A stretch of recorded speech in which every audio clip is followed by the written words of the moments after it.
Good morning, Paul Georgie from Allendale. It's September 14th, Friday morning, and it looks like the commodity world has got a risk-on type attitude here this morning. The news from the Fed yesterday afternoon, QE3 as we're calling it, $40 billion of additional purchases of mortgage-backed securities, and they will keep the Operation Twist in progress as well. So that's $85 billion of money on a monthly basis that'll be put into the system. So that's providing some confidence here this morning, and also last week's news out of Europe and the ECB's action there. The German Constitutional Court approving the upholding ruling that the ESM funding is constitutional, so that's positive. And now the world is excited again that the economic crisis is over. However, we've got to remember that China's economy is continuing to slow, and also that the U.S. economy is not in good shape, or otherwise the Fed would not have made the QE3 announcement. So we've still got some work to do, although there has been some action taken. The dollar is testing lows made back in May of this year. That is also giving some trader and investor attitude of willingness to take on risk here this morning.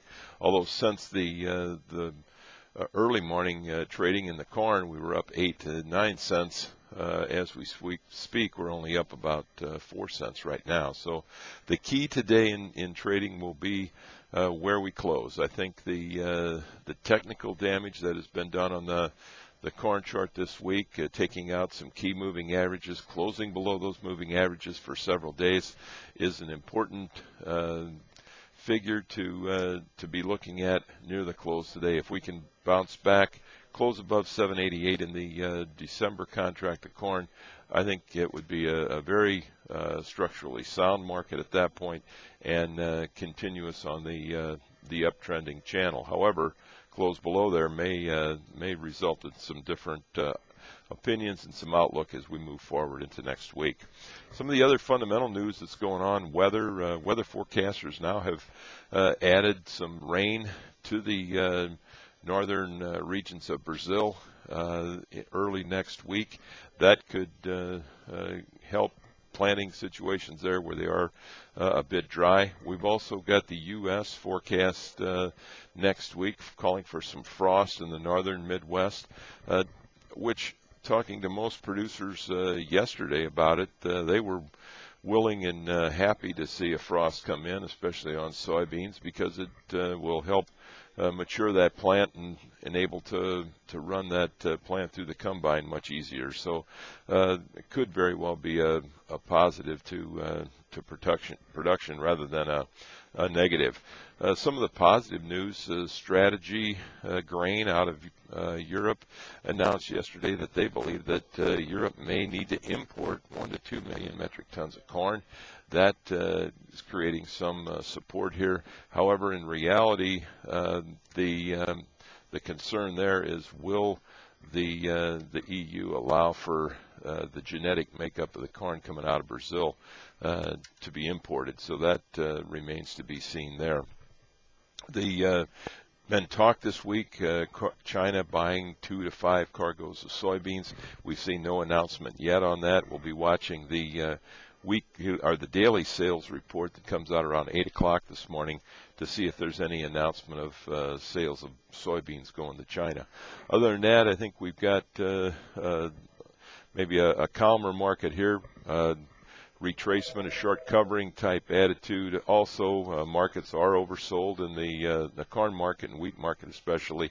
So we could see a bounce there, not out of the question, but I think the close on these markets today will give us some indication where we may start the market next week.